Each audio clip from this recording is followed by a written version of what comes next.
It is about 7 minutes past the top of the hour. Karibu sana. This is Morning Cafe. I'm usually standing in Ringit. It's a Tuesday. Biashara Tuesday is right now all the way to around 10 a.m. discussing matters business and making sure that wallet yako kidogo imeongezeka. Speaking of wallet, it is the 30th day of July. And you know what that means for salaried people. Ile siku unaangalianga HR, unamwambia tafadhali fanya hiyo kitu. Unaangalia mtu wa finance, unamwambia yes please, I need that money in the wallet. I need that money in the bank because yes, it is payday. Those are for those in payroll. Wale wa biashara yenu either weekly, either daily, you tell us how yours is. But then that is what we're discussing today. Smart investments. How do you build your wealth? Income that you make sure hii pesa yako it works for you, that money works for you. You'd go to sleep but then your money does not sleep, it works for you, and you have the right mind for this conversation. Believe you me, she is the right mind for this conversation. Jacqueline Mburu. Yes. She is a licensed financial advisor, and she has a very soft spot when it comes to specializing in comprehensive insurance and investment solutions. So believe you me, you'll be getting a lot of investment solutions right here today. And kama kawaida, as well as do on Tuesdays, maswala ya biashara Tuesday, we have a board right here.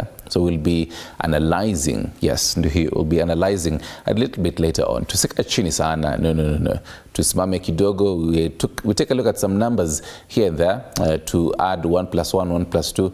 Then we really understand, tuelewe, basically, if you earn about 50,000 Kenyan shillings, you have 2 kids, you have a lot of responsibilities, unashito umelalamika unasema, mimi in the next 15 years, how do I make sure that save until 50 million, past that 20 million, your prize is yours. Karibu sana, Jacqueline. Thank you so much, Stanley. First of all, what does wealth mean to you? Wealth is a patience game. Mm-hmm. So it's just building money and resources for your future generation and also yourself. You don't want the resources to end when you die. You want it to live beyond you. Mm-hmm. You need to think long term. Mm-hmm. So at least you mentioned 15 years, and long term is 10 years, 15 years, 20 years. Where do you see yourself? Where do you see your family? So that is wealth in itself. So long term here applies also at the age that you're in right now. For yes. Kama Gen Z sahi, itabidi angalia the next 30, yes, 40 years. Yes. So, if you're in your 30s, you can also look at in the next 15 years, you'll be around age 45. 45, yeah. In the next 20 years, you'll be age 60. So what will you have then? And here we are talking about liquid cash, because gone are the days where you'll only have so many acres of land, but you don't have cash. You need to have a balance of the two. What is liquid cash? Liquid cash is cash, because cash is king. You can have wealth in form of land, but if you don't have the cash, it's hard for you to tap into opportunities. It's even hard for you to access medical care. Yeah. So this 15 years that this person is, we'll go with the hypothetical of this is a 30-year-old person, as I was saying, and this person has 2 children, is married. So there's definitely a lot of responsibilities that are in that household for the viewer watching us this morning. And the hearing you say, so 15 years and they need liquid cash, the whole liquidity. So what exactly entails in all this cash, to break it down? Okay, so today you're, let's say, a 30-year-old female or male with 2 kids, and you have the ability to earn, right? So your income today is to help you manage your expenses today, but you also need to think long term, because 10 years, 15 years will come, and you will need money to pay your bills. You'll need money to cater for your utilities, your rent, or even the house that you'll have built. You have utilities to take care of. You need money to travel the world and do all those kind of things. So that's why you need to look at the money that you have for your today's expenses and also for your future expenses. So that's why I say cash is king. Right. So in my first hypothetical, I was telling you, you have someone who either knows that he or she is in payroll, so at the end of the month, sahi around this time, anangojea HR afanyiwe kitu. Or rather, this person is an entrepreneur. So for them, getting that money back, the profits, doesn't depend on a certain day, really. Inazingia leo, kesho isingie. So taking a look at these two different people, and they are seeing also about 15 years right now. So let's talk about now investments, because you've explained to us what wealth really is. So investing, how will you describe to these two kinds of people what investment means? Okay, first to the person who is salaried. Immediately before you even receive your pay in your bank account, immediately the government takes its portion. So there is one of the richest men in the world. The book is called The Richest Man in Babylon. He talks about paying yourself first. So the government has taken a portion. Also pay yourself at least 10%. So immediately your money hits your account, pay yourself 10%. Whether you're earning 30,000, you're earning 600,000, you're earning 300,000, you're earning $1 million, pay yourself first. And to the person who is doing a business, you don't want to do a business, let's say you're calling yourself a businessman, but you're doing it like a kiosk model. You need to have structures where you pay yourself from your business. Then from your pay, that is where you get to allocate the 10% that you will pay yourself in an investment vehicle that will earn you money, and in 10 years you will have some liquid cash. An example, we can take an example of a person who is earning, let's say, 30,000 Kenya shillings, and they can say they want to invest in a financial vehicle where they do not have access to their money for a period of 10 years.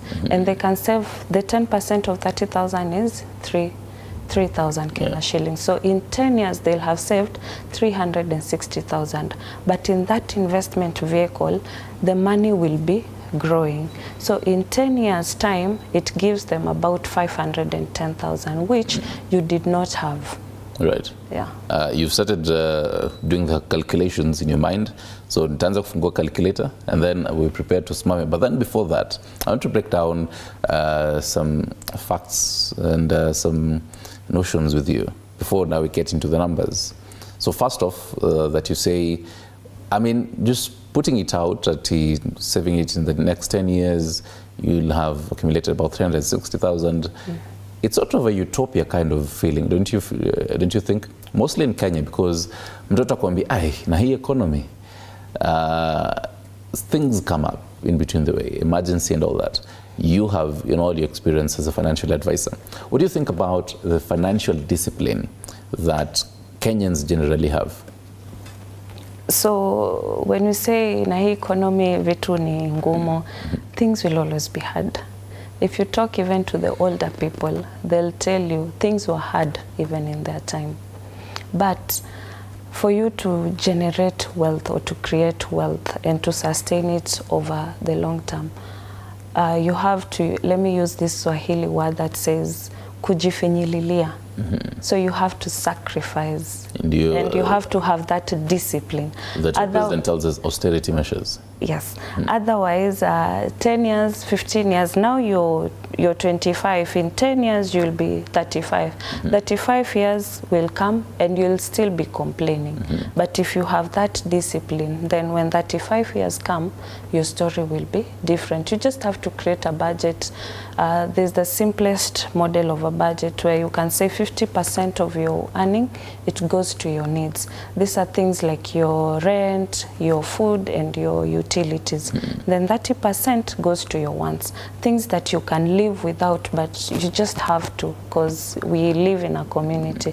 Things like having coffee with your friend in a restaurant, going for sherehe here and there, just 30%. If you use more than that, then you'll have overspent. And things like what we call supporting your family, it can go to the 30%. And then the 20%, that's where now it goes to your investments. Right. So the 10%, let it go to long term.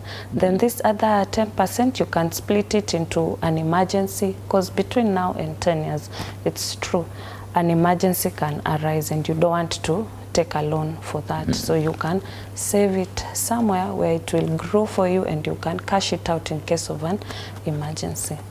The 50-30-20 rule will be using it here as you continue.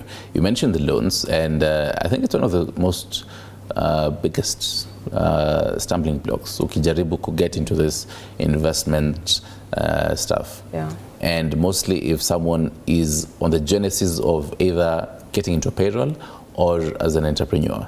Lifka Mahali, they took quite a loan on one of the digital lending apps, or even a bank. And they're trying to see, so on one hand, they're trying to see how do I repay this loan. On the other, they're trying to see how do I also invest. So in order to cut out pamoja. So for them, this 50-30-20 wouldn't really make sense for them. So apart from this whole loans, what other stumbling blocks might there be? The kind of challenges that someone is really willing to get into investing and having a very nice, smart investment. But then, is the challenges zinamsumbua sana. In your experience, what are these challenges? The other challenge is trying to compete with your peers. Because let's say we're in an office setup. You do not know the truths about your colleagues.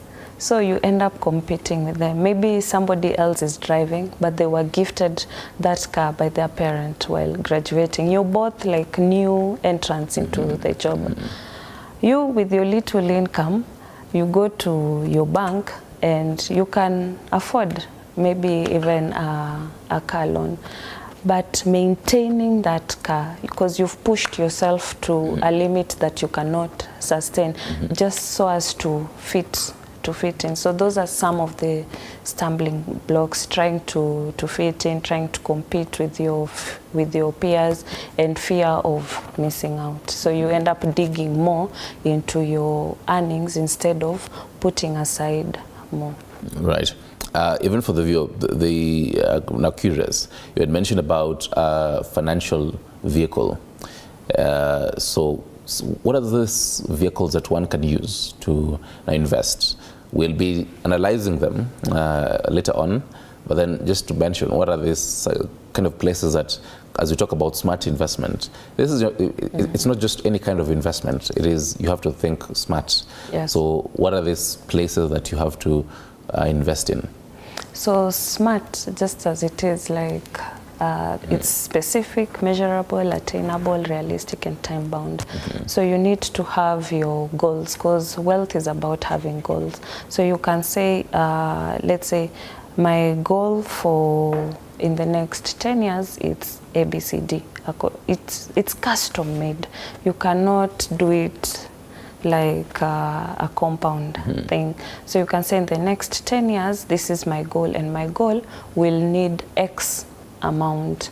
So how much from my income will I sacrifice towards that goal? But before then, these are the kind of emergencies that can happen according to my situation. So you can say an emergency could be whatever it is, because emergencies vary.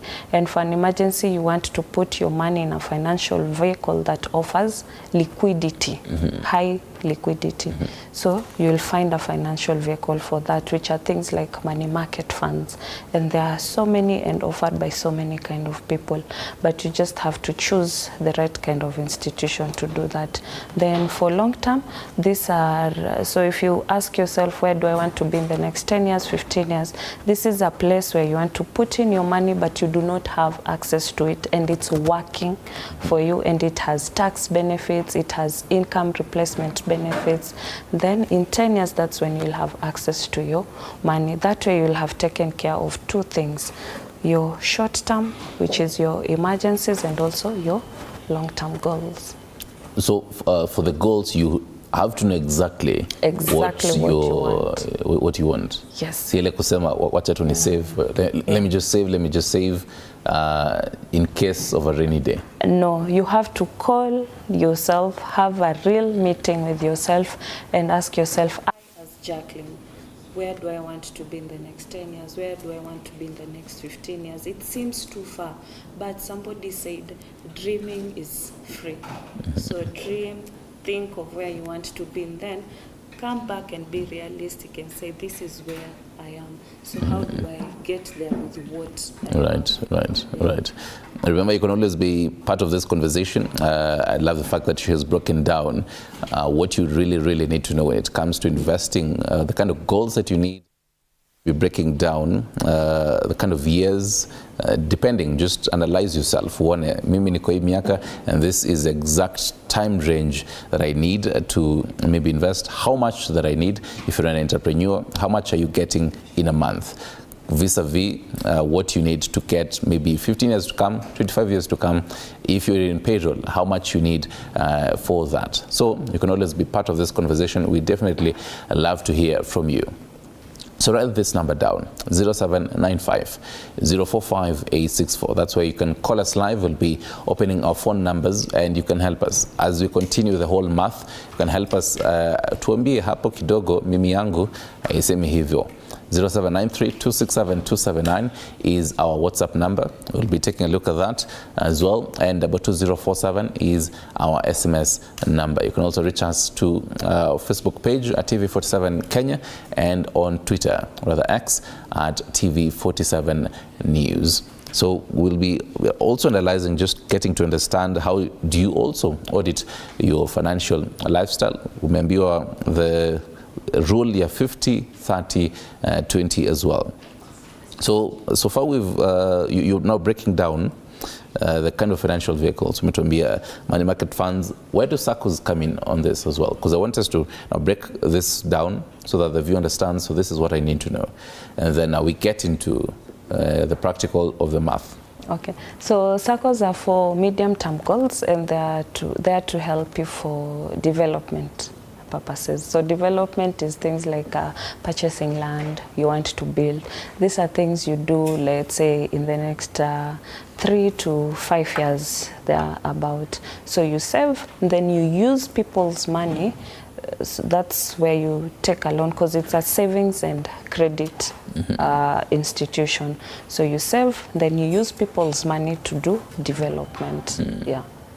One of the biggest questions that people always say is if you let's say work in a government job, not a private job, in a private farm really, and you have a consistent salary, unapata ile payroll, unapata at the end of the month, setting some of this, because as much as you say dreaming is free, yes. So ukiambia mtu you earn, let's say 50,000, and you're planning for the next let's say 5 or let's say 10 years, you're planning to have saved about 5 million, they'll tell you you need another source of income. Hiyo moja haitakusaidia. What do you think about that? I think there is no little money or much money. It all narrows down to your expenditure. If you sacrifice and sacrifice, then, and you do not get duped into this get-rich kind of schemes, then you'll surely achieve your goal. You'll not see the money that you earn as little, but you will be patient, because earlier on I said wealth is a patience game. Creating wealth is it's a patience game. So you have to really sacrifice and be patient, but in the long run, you will achieve your goal. At times, the second source of income can affect your ability to perform at your workplace, and that your bosses will see, and you'll end up getting fired. So that little income that you despised, you'll end up losing. So you lose both.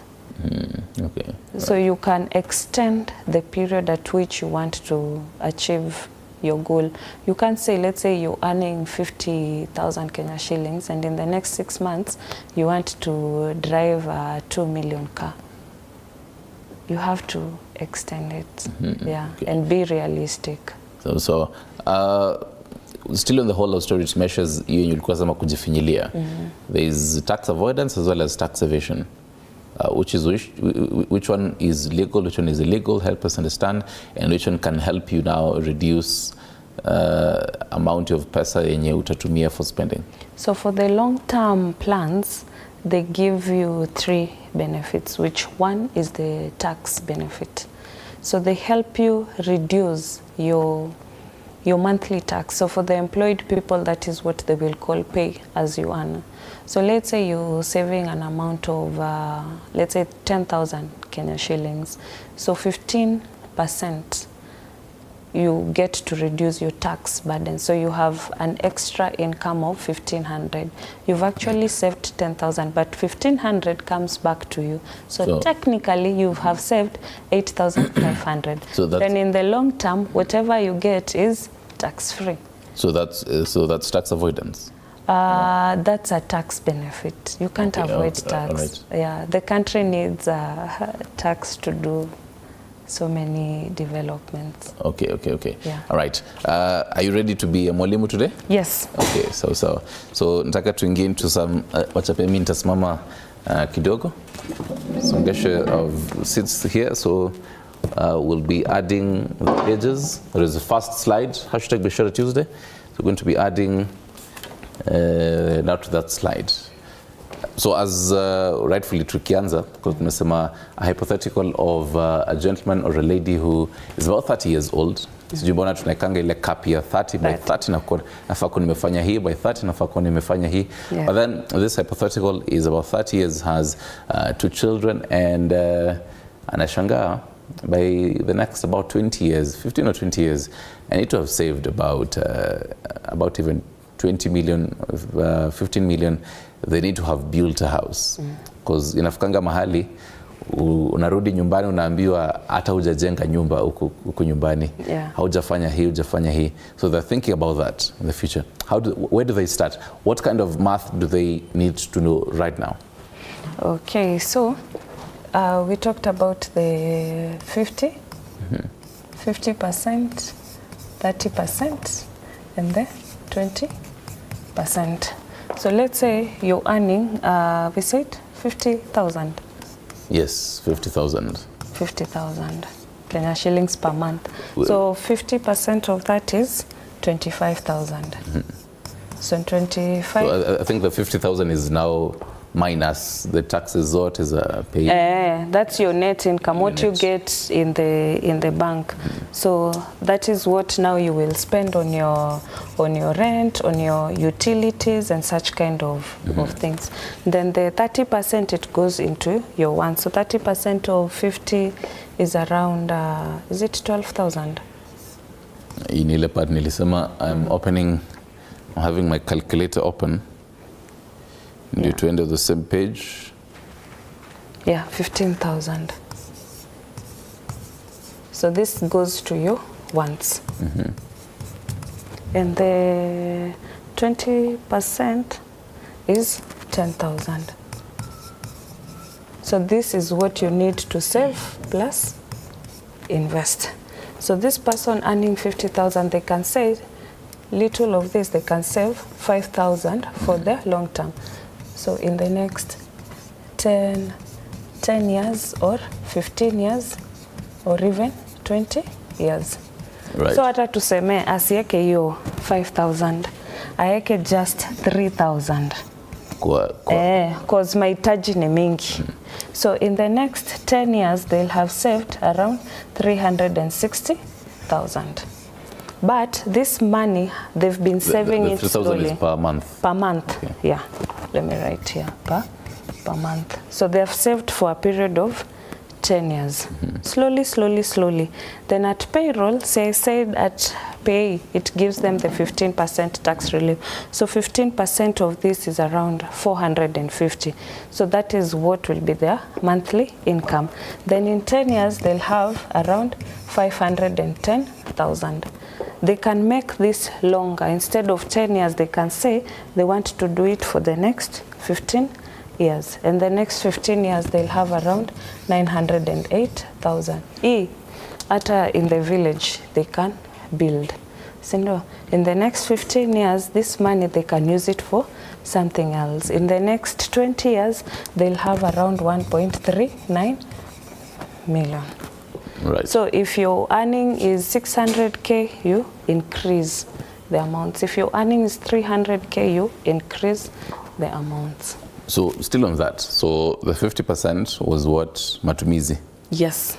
You have 50% of now the 50K, that's about the 25,000. So hapa kuna rent, daga to break down into some of this very minute details. So rent, for example, yes. Wanakaa juu tulisema ni watoto wawili pia, ni nyumba mahali Roysambu na ni one bedroom ya let's say about 11,000.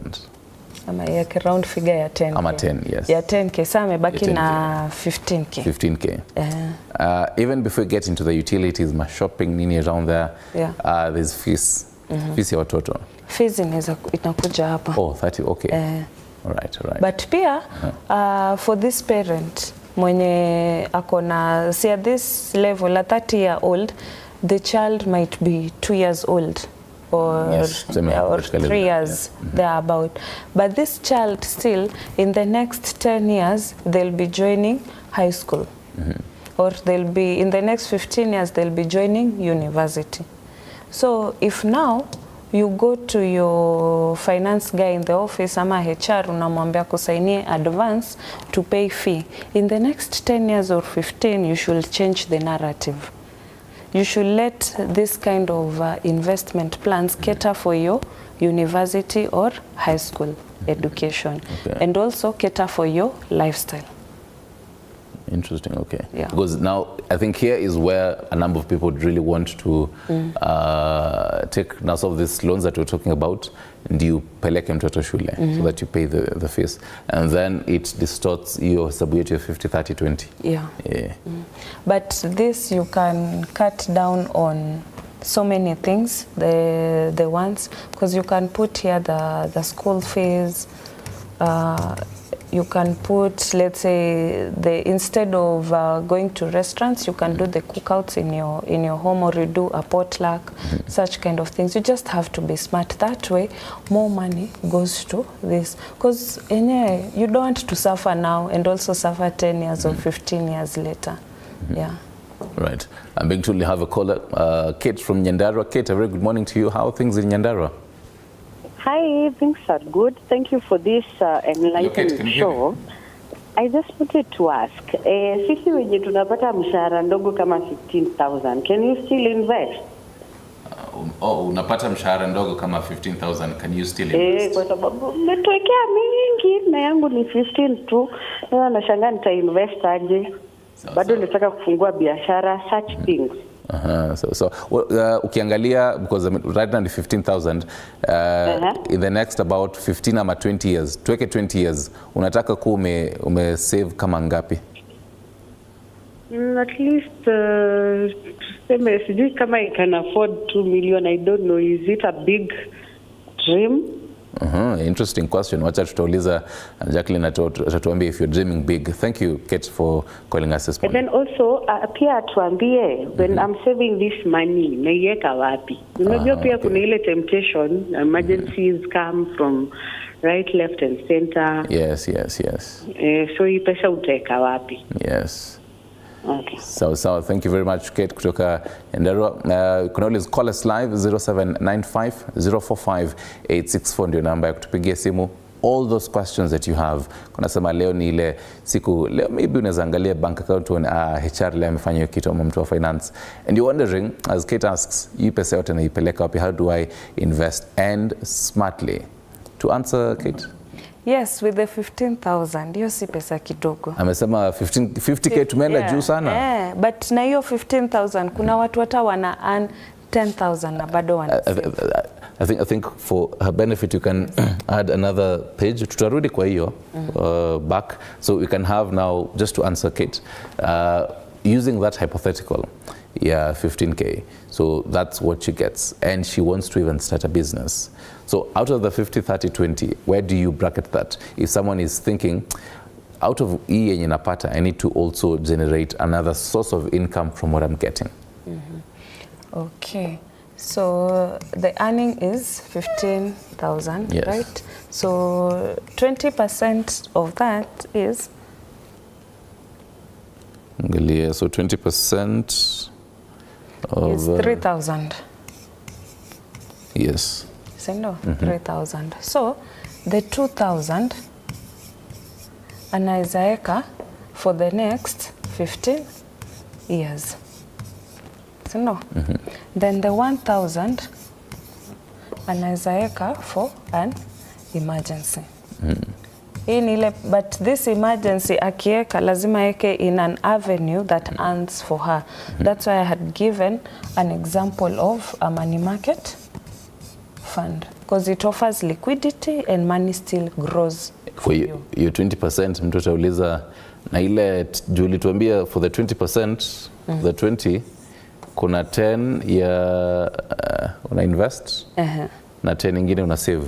Yes. Lakini mtu anaenda kanisa kile siku atakuuliza na 10 ya tithe inaenda wapi? Ya tithe anaweza itoa kwa once. Okay. Anaweza itoa kwa once. Ile ya 30% sasa. Okay. Because kuna wengi wanaenda huko kwa kanisa na wanakosa kutithe, but they support family. That's another way of giving back to the community. But the idea is live according to what you earn. If you want a high lifestyle, then look at ways in increasing your income. It could be upskilling and such kind of things. Yeah. So we have the emergency hapa kwa MMF, the money market funds. Yeah. Could you elaborate for us really what a money market fund is? What happens really? Because the notion out here is I'll just have this amount of money. It could be as low as 5,000. Alafu unaanza kuona some quick returns, some easy kind of cash inarudi haraka haraka. Is that the notion? Yes. No. Money market, how it works is, so let me draw a circle here. So this is a pool. So here there is the caller who just called, ameweka the 1,000. There's an institution, there's a bank, there's a circle, there's an investment group, and there's a group of cousins like that, and so many other individuals. All these people are low risk kind of investors. But they are high and like they are low risk, so they want their money invested in low risk kind of financial vehicles. So what this is normally regulated by the CMA, and it's offered by different kind of financial institutions. So it's up to you, you choose wherever money market fund you invest in. Then what these fund managers will do, invest e-pesa in government bonds and in treasury bills. Those are extremely low risk, and those are easy to liquidate kind of vehicles. So the first one that you've mentioned, so treasury...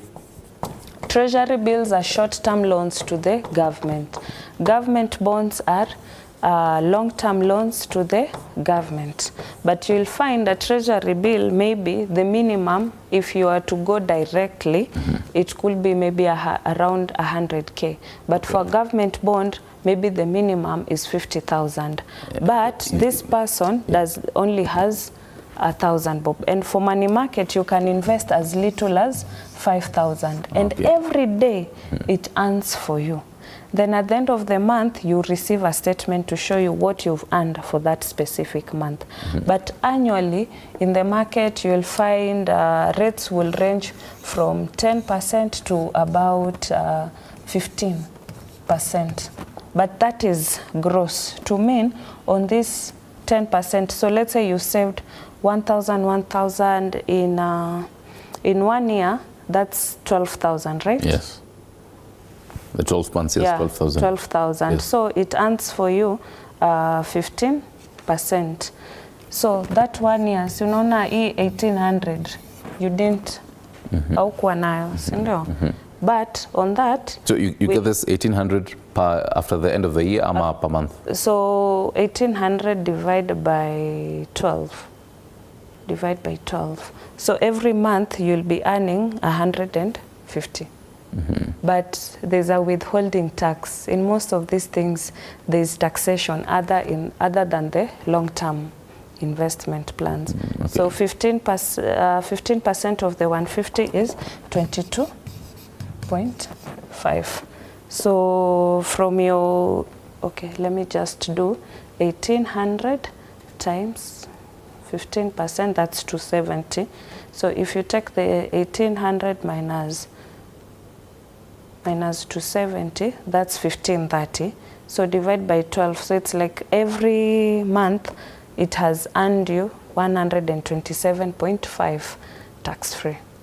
Right. Yeah. That's if you invested 1,000 bob per into month. the money market fund. Yep. So meaning if you to go way higher and say, because if you're going to go with the, now let me read it back to our second page. So for this one, a first hypothetical was this guy earns 50,000 and you have the 50% of what matumizi yake, 30% of his wants, and for the 20% investments and savings as well.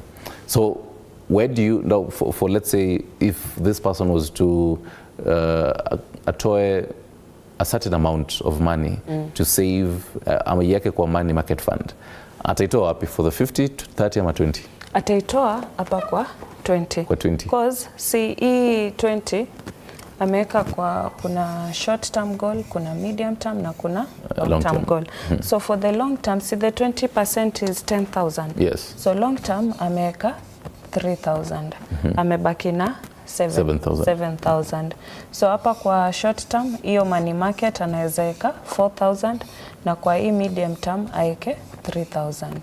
So hii short term ndio money market, itamsaidia in case of an emergency but the money is growing. Then the 3K anaweza iweka maybe in a circle, something like that to help them in development. Then the 3K ni long term, ndio akirudi kule nyumbani asiambiwe you've been working in X city Nairobi ama wapi but umerudi nyumbani bila kitu. I want to get back to Kate's question.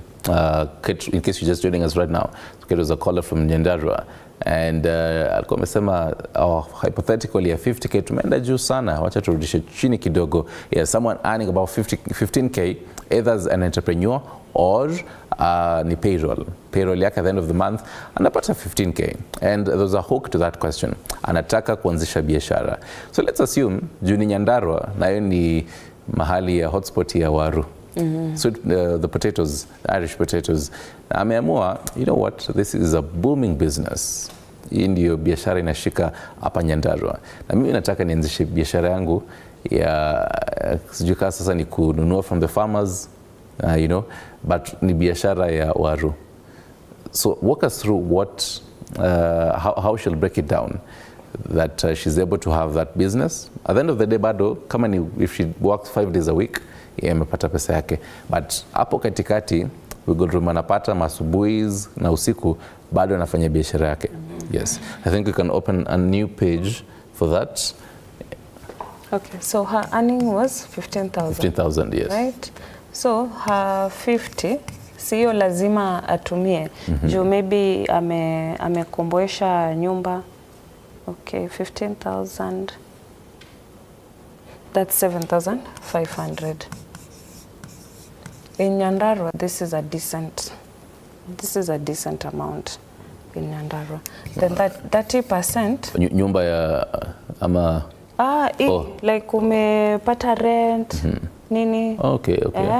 That's a decent amount, like uko food iko tu hapo kwa shamba. I should relocate to Nyandarua then. Yeah.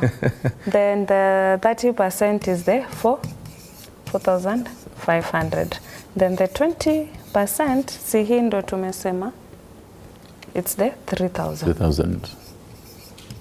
So hapa ndio anaweza nyima sana. And then she can save either in a chama that will give her merry-go-round and such kind of things.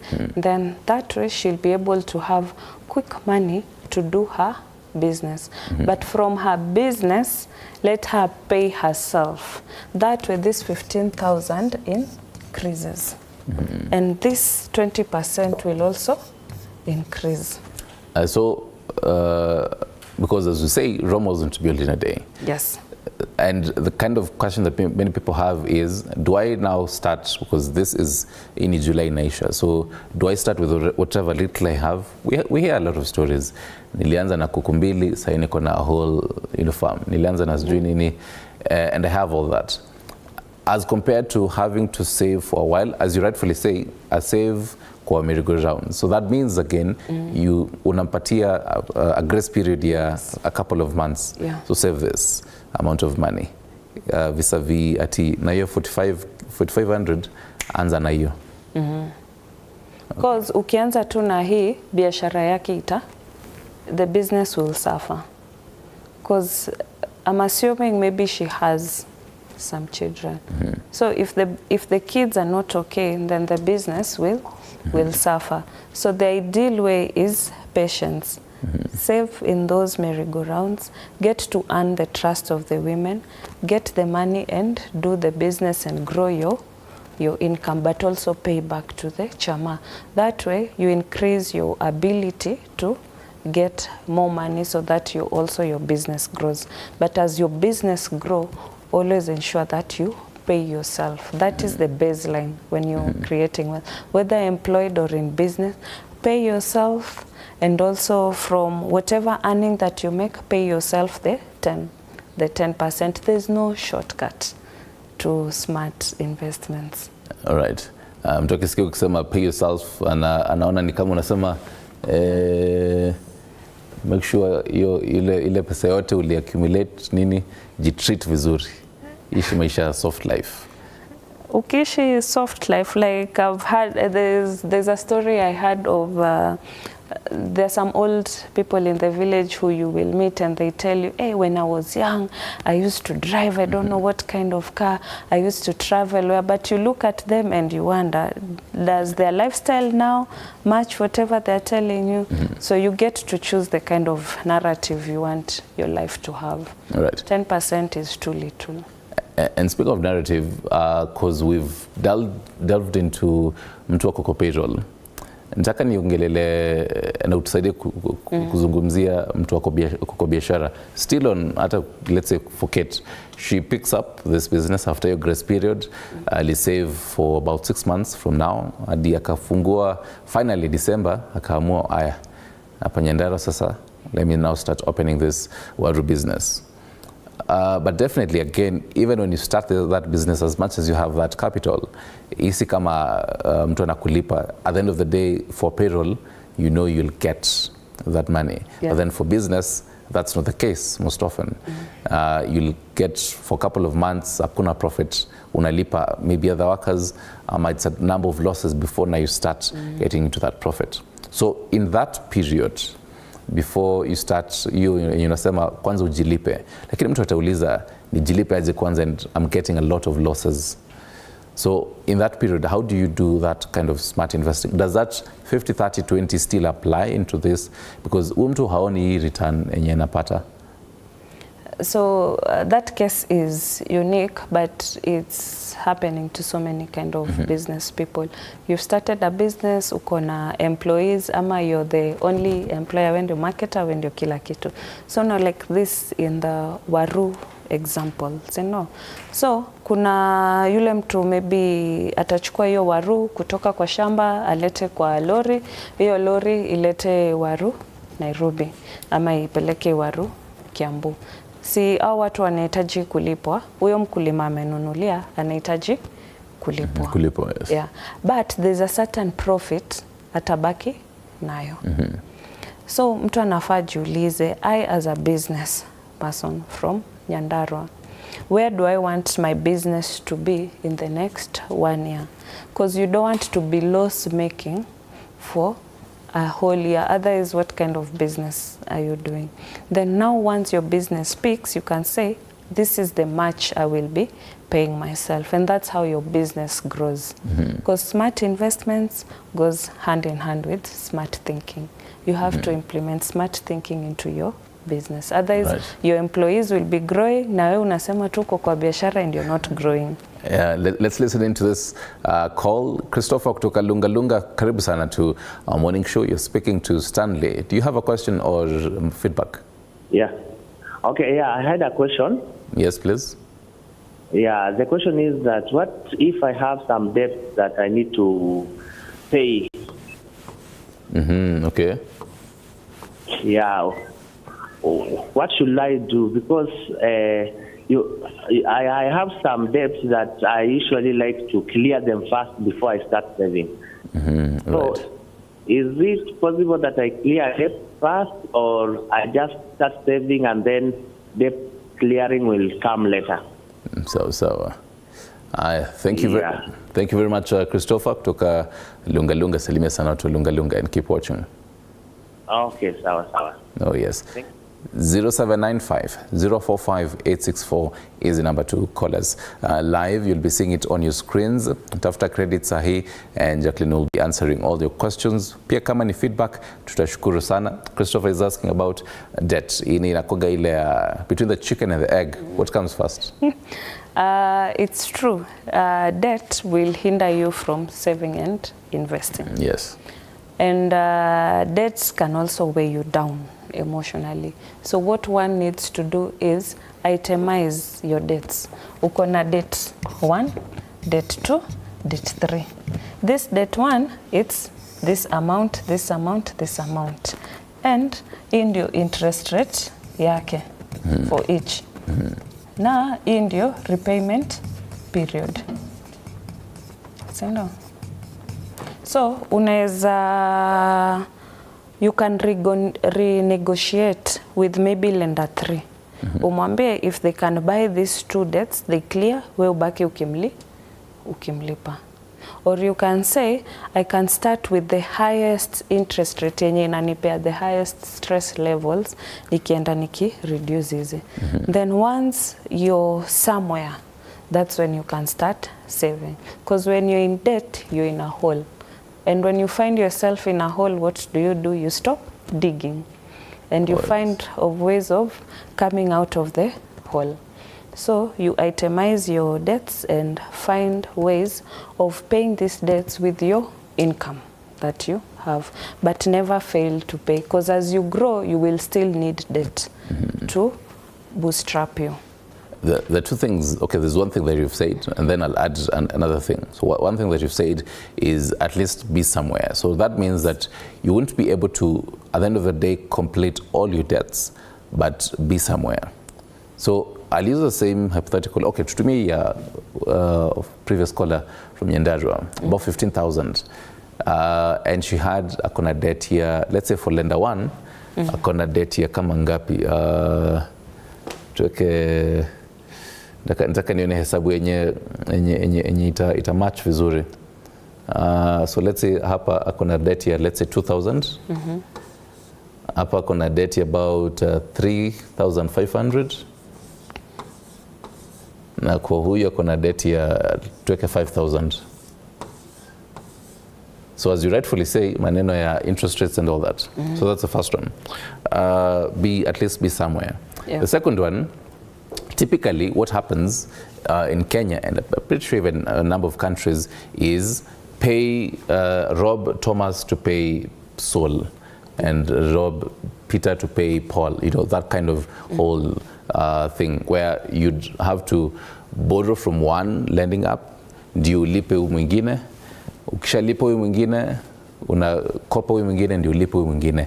That whole cycle continues to go. Yeah. So with those two things in mind, na uko na nini yako monthly income ni 15K. 15K. How do you juggle this?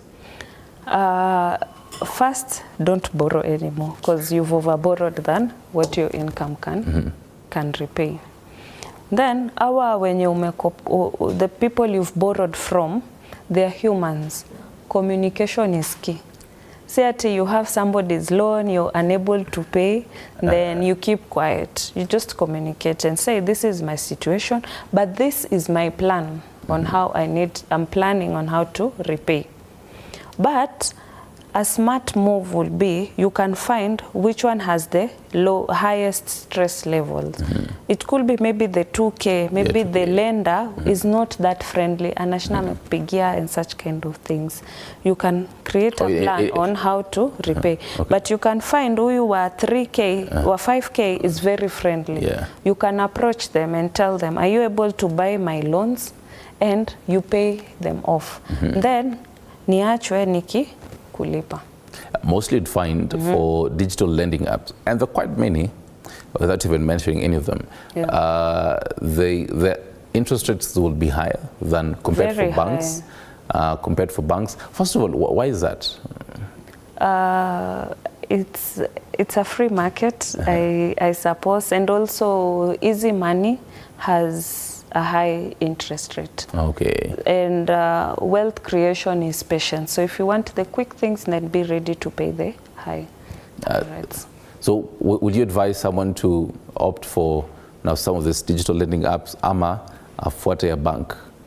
For a person who is earning 15,000, you also need to find a friendly environment for you. So you'll find in most villages in Kenya, there are those small groups where they leverage on trust and social capital within that village. So you can go to that group and borrow from that. It has some level of pressure on repaying because it's people's money, but it's way friendly. Then now, because those small groups, kuna place ukifika, it cannot take you further.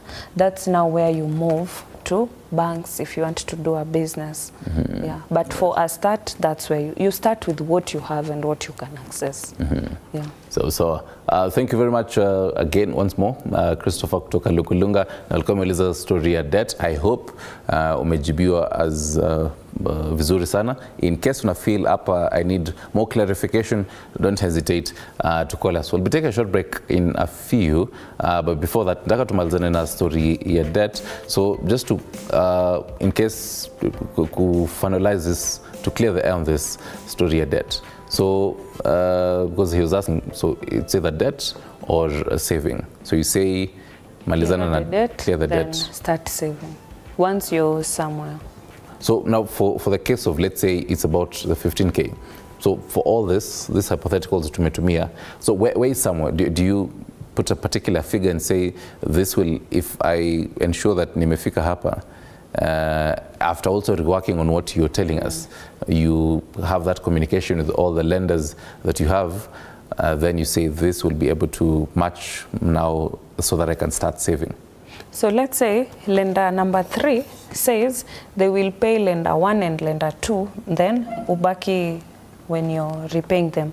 But they tell you you can be repaying back 1,000 per month. Per month, okay. So that means you have still some more extra money which you can allocate and save. If these lenders do not agree to your proposal, you will pay lender 3, pay lender 2. Then for lender 1, at least you will be somewhere. Then you can start saving your 1,500 pole pole. Okay. Yeah. Right. It's top of the hour, 9 a.m. We're taking a very short break.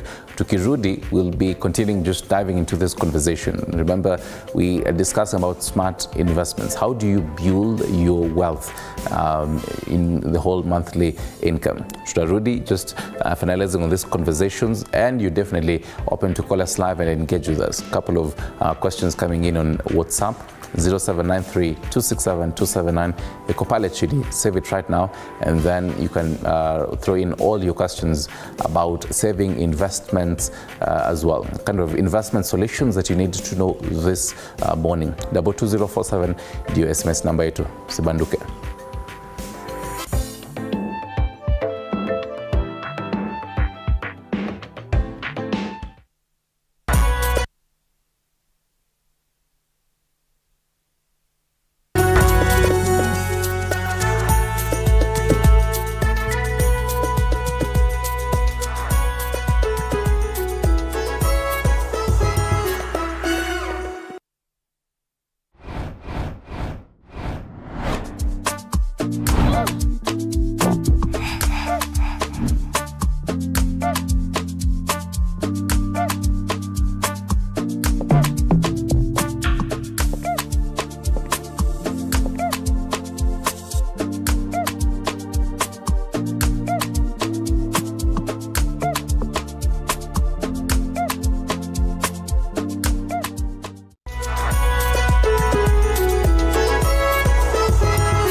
Hey there friends, welcome to Kids on the Block, where fun and imagination come alive. We dive into magical world filled with exciting adventures and awesome friends. What position were you in? I was number 2. What position were you? Number 1. He decided to cross the bridge by his house and look for food on the other side. You're going to do half cup of chocolate chips, and the other one, we're going to do half cup of the blueberries. So, grab your imagination hats and get ready to explore with us. Join us every Saturday at 9 a.m. for new friends, amazing stories, and tons of laughter.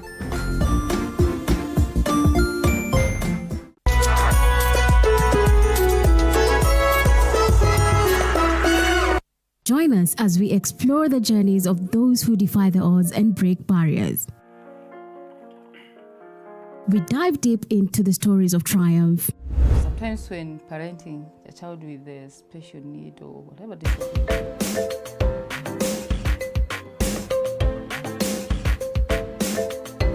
Yes, we're back. This is Morning Cafe, Music Stanley Nyarugita. It's a Tuesday. We're discussing matters business. How do you ensure that your wallet imeongezeka kidogo tu ama hata zaidi ya that? It's end month. Na ile siku nasema you look at whoever is paying you, or if it's you yourself who is paying yourself, unaona how do you build your wealth vizuri. Before the break, we had a couple of callers just curious about maswala ya debt, maswala ya how to ensure that whatever they're earning, they can have it even broader in a number of years to come. And Jacqueline Buru is here, licensed financial advisor. She specializes in comprehensive insurance and investment solutions.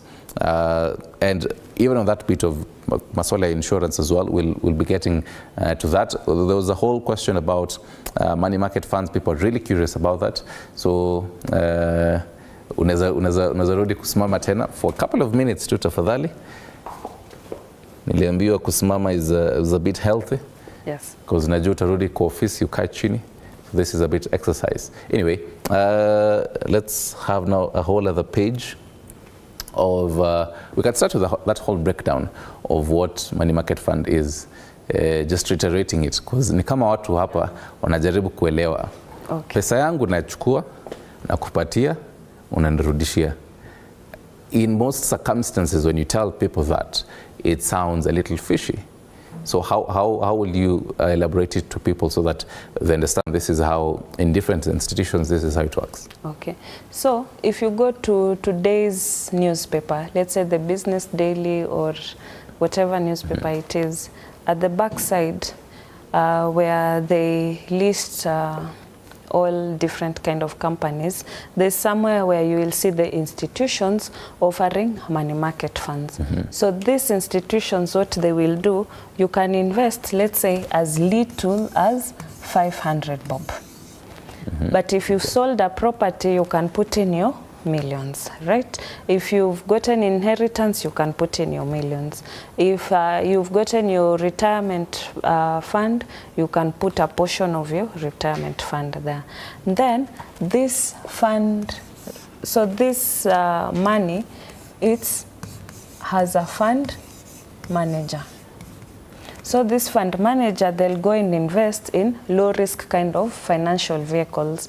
So they will go to treasury bills, which is short term loans to the government, and government bonds, which are long term financial tools to loans to the government. But in return, whatever money you've deposited, it earns an interest for you. Right. But on the interest, the taxman takes withholding tax, which is 15%. But should you want to access your money, so depending on the financial institution, like there's one I know, you just have a number you save when on WhatsApp, you text it hi, it keeps prompting you. So you've already signed up, you've given your KYCs, it could be your ID, your KRA pin, you've done your initial deposit, you get an account number, you keep depositing. We all went, majority of Kenyans, at least they went to primary school. They know what compound interest is. So that's how money market funds work. So should you want to withdraw, you go to that WhatsApp, you chat it, then you have your 10,000 sent to your M-Pesa. If you want a lot of money, it's sent to your bank account. But just know the interest has a withholding tax. So it's good for emergencies and putting your huge amount somewhere instead of it idling in a bank. At least it's earning for you. So that's how, in the shortest, I can explain money market funds. Right. Thank you. Ilikuwa swali ya Derek kutoka hapa hivi Nairobi on WhatsApp 0793267279. Send in all your questions. I'll also be asking them on your behalf, and Jacqueline will be answering them for you. There's something that you say, pesa yako unaweka kwa bank. And we know of that. I think it's a proverb, putting all your, is it a proverb or an idiom? Putting all your eggs in one basket. Financially speaking, how safe is that, and how unsafe is that as well? Because now this will also now direct us to that question here, insurance, because you are specialized in that area. I'd really like to pick your mind on that. So before now we get into insurance and all that as a way of also investing,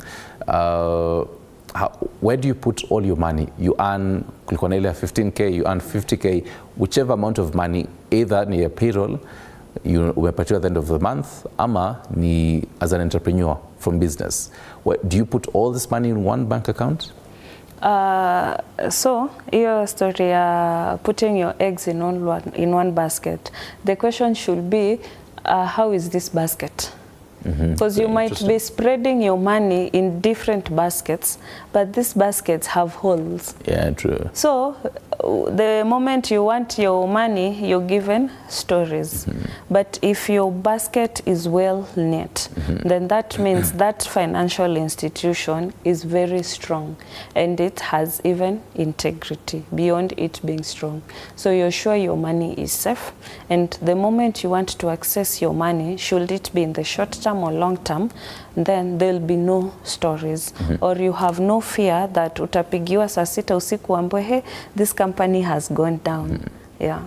A quick one, even without mentioning any kind of, let's say, financial institution, and this really goes to the young people who wanatoka shule sahi and now they're thinking about bank account, because I think I remember getting into that space some very many years back.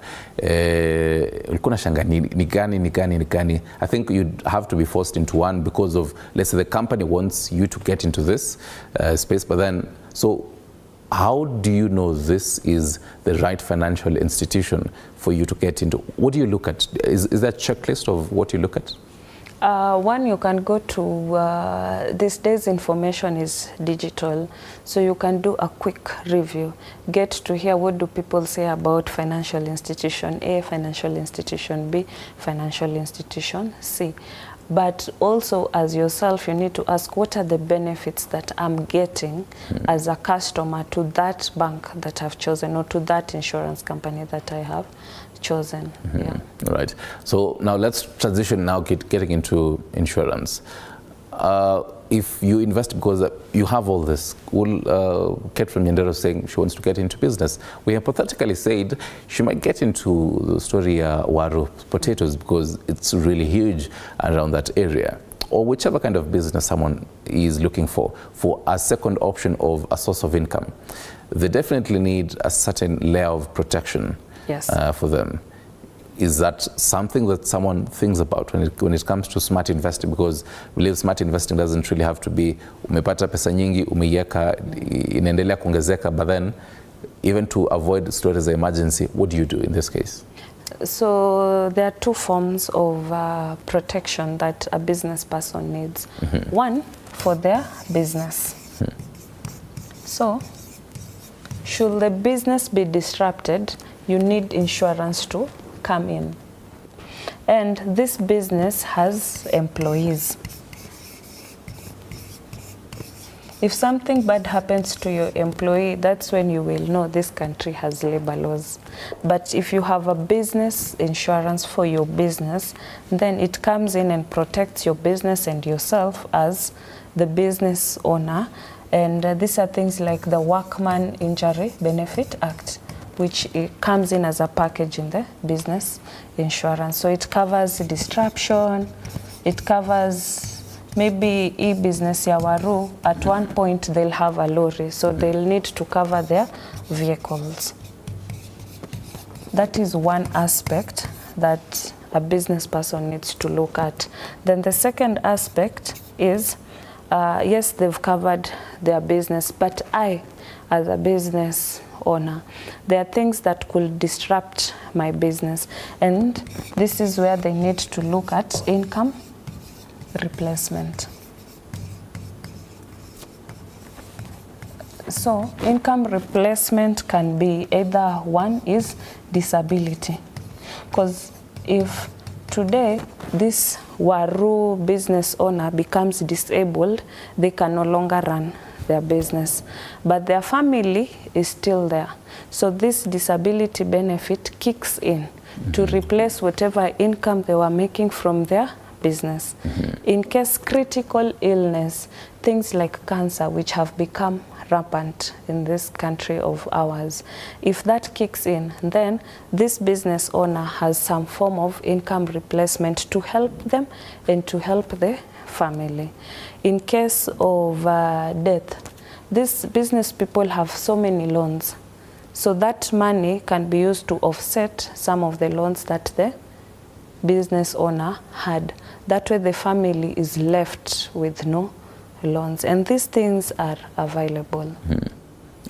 So this person is anaangalia in the future, naona because our first hypothetical tumesema that 30-year-old has about so 2 kids and about 2 years, 3 years there. And this person is thinking, by the time I'm about 60 years old, that's now 30 years later, watoto wangu watakuwa wamefika kitu 32, they're about, and kuna koga na ile generational wealth.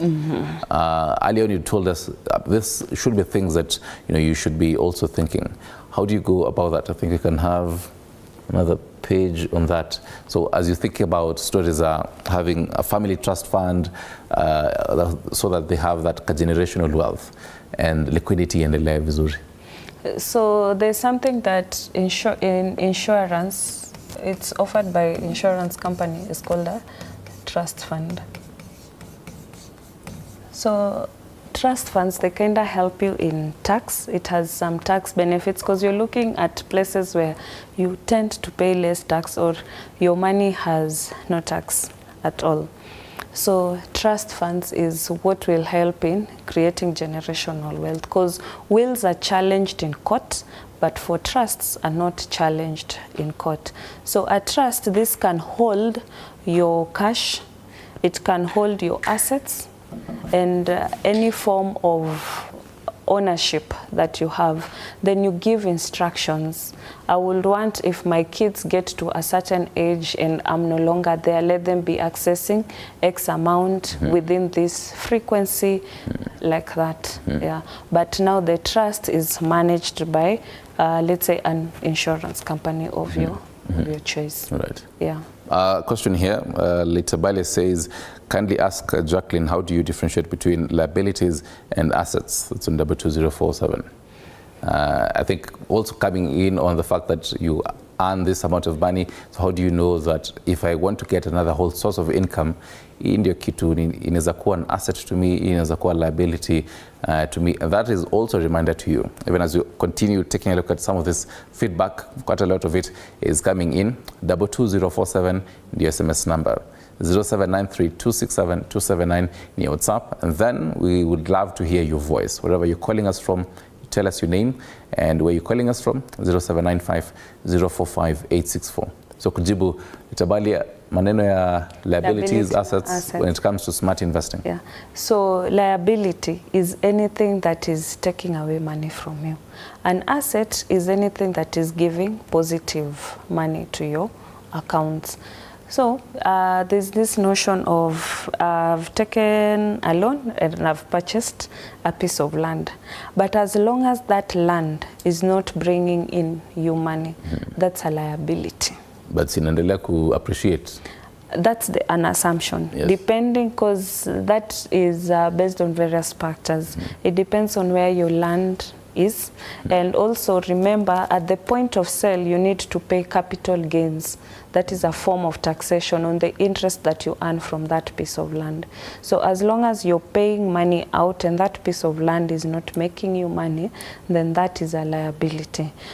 You've even maybe taken up a loan, you're putting up an apartment. If you look at the loan value and whatever you're generating, at the moment you'll have break even. So that means you've already paid off the loan. So from that point onwards, that's when you can say that that building is an asset to you because you're making money. But as long as you're it's taking away money from you, that's a liability.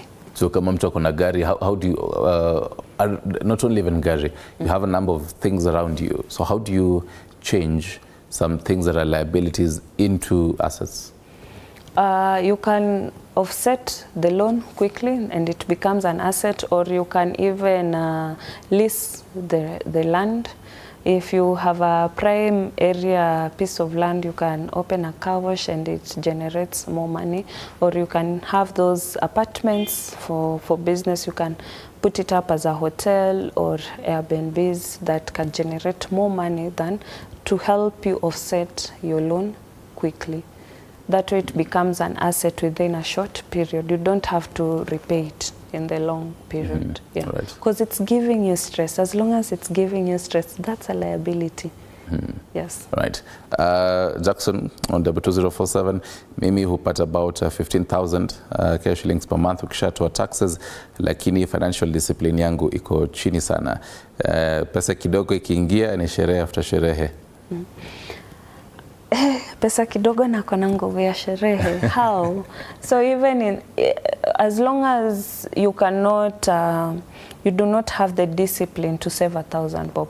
So from the 10% is 1,500. Yes. So as long as he does not have the discipline to save the 1,500, if one day that person comes and they start earning 1.5 million, they cannot manage to save the 150,000.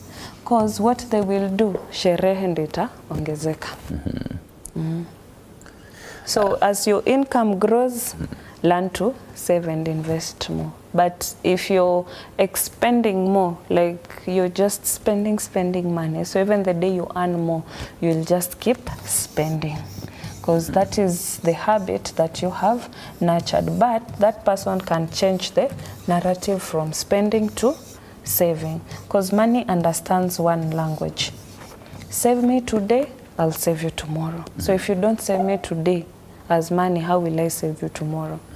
Yeah. Right. Another interesting one here. I think we have about 4 minutes, but then let me take a look at some of these comments here. Keep them coming in. So Florence says, mimi ni influencer pale TikTok, IG, and I do receive quite a lot of money. Yeah, memo hata to exact amount of money. So how do I save this money? And I think also to add on to that, just to add span in the works, you'd find, because having the 50-30-20 rule, because I think the hypothetical that we started using was, let's say, for a month. But then this is someone who akiingia pale ataenda piga gig yake, and this is a number of what the Gen Zs right now are doing, you know. Either kama ni TikTok, they'd receive a lot of money from there. From Instagram, they'd go to a number of gigs and they'd get a lot of money. Siku moja tu, so by, let's say, the end of the month. So does this person now have to calculate how they're saving this, how they're spending by a month? Ama ikiingia we solve, save hiyo kwanza, ama you have to wait for a month? So, tulikuwa tumegawanya the goals into short term, medium term and long term. Yes. They know what their goals are, right? And the amounts that they have allocated. So they can say, okay, may I get my money after every 3 months? Or I get my money on a daily basis. You don't have to save monthly. You can even save daily, you can save quarterly, you can save semi-annually or annually, as long as you have this amount in a month. So you just times 12 or times 6 or times 3. sorry to cut you short. So, so that one understands really. So this is the 30th day of July. Yes. Help us understand. Short term from today. Yes. Short term ni how long? Because short term can be again relative, can be 6 months, 3 months. According to you, preferably, what should be the length of a short term, medium, and long term? Okay. So short term is anything 1 year. Okay. Because financial, any goal has a financial obligation. So in the next 1 year, you're a bachelor, you want to add seats in your house. What kind of seats? What's the cost of that seat? You want to add a fridge, you want to add a microwave, you want to go for a holiday. What's the cost of that? Then you start saving pole pole towards your short-term goal. So your financial year? Yes. Okay. Yeah. Then for your medium term, it could be 2 to about 5 years. Okay. Then long term, we can say anything 5 plus. So you can think of your life 5 years, 10 years, 15 years, 20, 25 or 30, like that. So like simply breaking them so that they are achievable. Yeah. Right. Let me take a look at that. So like for the 3,000 per month and you're getting your money on a daily basis and maybe you're a supplier of waru, you can be saying, I'll be saving 100 bob per day. So at the end of the month, you'll have achieved your goal of 3,000 per month. Yeah.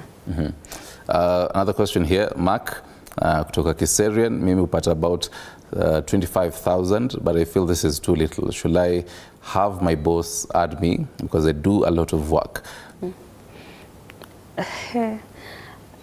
Let me tell you, even when today I interact with a person who is earning 200, they'll always say, whatever I'm earning is too little. What will make a difference is your discipline for your tomorrow's goals.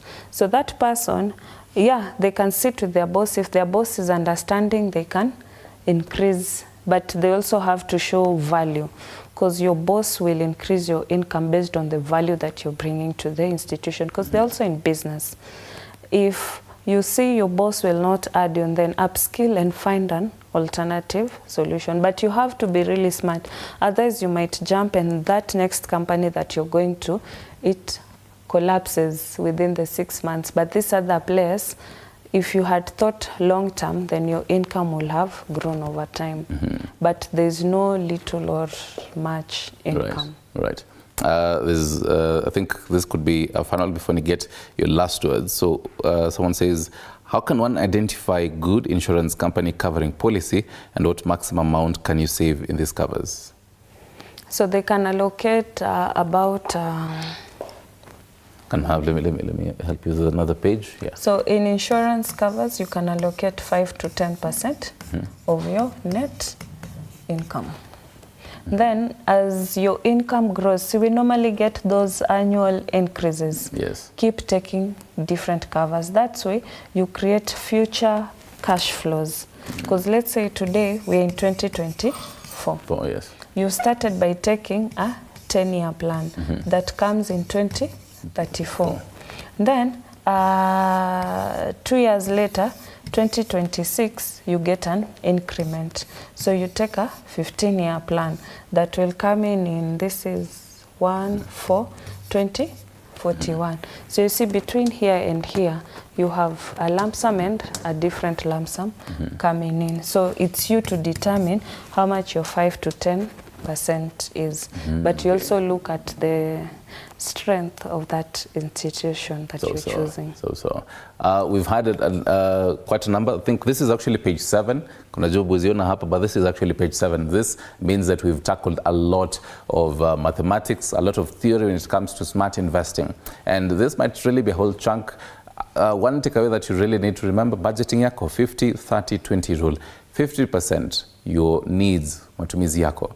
30% your wants, kuna tofauti ya need na want. Alafu your 20% ni ile sasa ya saving as well as investment. Unashangaa tithe iko wapi? Sasa ni wewe uone hiyo 10% ya tithe itoe hapo kwa 30% ya wants as well.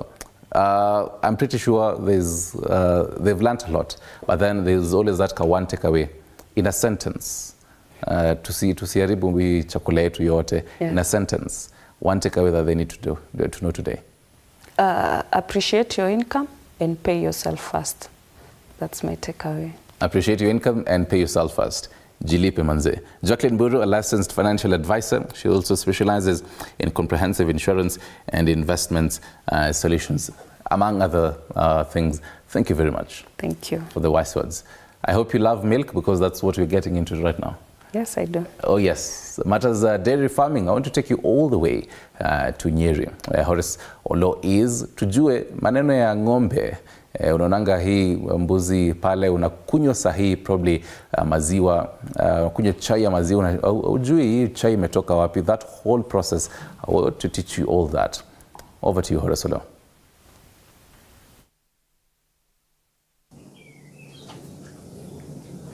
Naam, ni asubuhi njema na yenye kibaridi kingi kama unavyoona. Sijui kama unaweza ukaona, lakini hapa leo hii ni asubuhi yenye kibaridi sana. Manake mvua imekuwa ikinyesha kama wiki iliyopita kama nzima mvua imekuwa ikinyesha upande huu. Ina maana kwamba wale ambao wanafurahia sasa hivi eneo hili ni wakulima.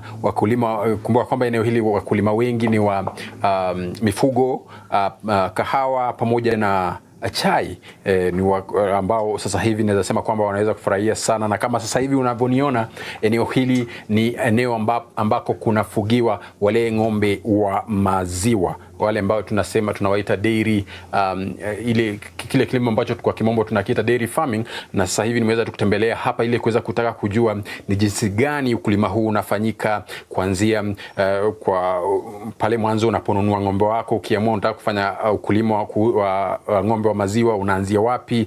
Ni njia gani bora ya kutumia? Chakula kipi kizuri cha kuwapa wale mifugo wako? Vile pia hali ya afya, ili uweze kupata mazao ama matokeo bora. Ni hali ng'ombe hao wanafaa kukaa katika hali gani ya kiafya? Nimeweza kumpata mkulima mmoja eneo hili. Ukiweza tu kujitambulisha kwa mtazamaji wa TV47, kisha utuambie ulianza shughuli hii ya ukulima huu wa ng'ombe wa maziwa lini, na mpaka sasa ukulima huu unakupeleka vipi?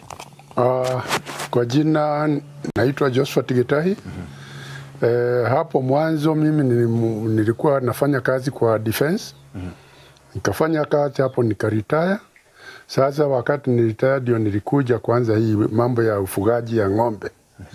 Na ng'ombe nilianza kufuga kutoka 1970.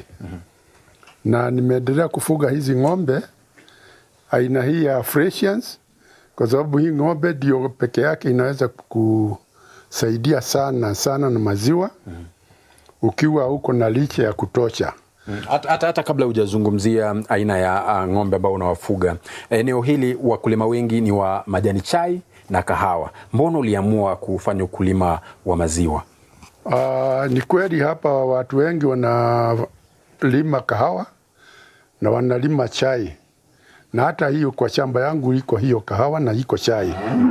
Lakini kwa hiyo yote mimi niliona niingilie mambo ya ufugaji ya ng'ombe, especially hii ng'ombe ya Friesians, kwa sababu hii ng'ombe hauwezi liganisha na hizo vitu zote.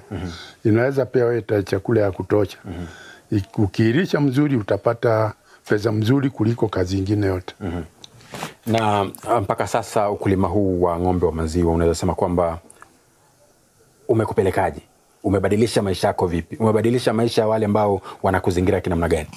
Hii ufugaji ya ng'ombe imenisaidia sana kwa kuelimisha watoto yangu, na pia kama vile nilivyosema hapo kitambo, nilikuwa nafanya kazi ya jeshi, sioni hata tofauti. Hata na enjoy more kuliko wakati nilikuwa kazini.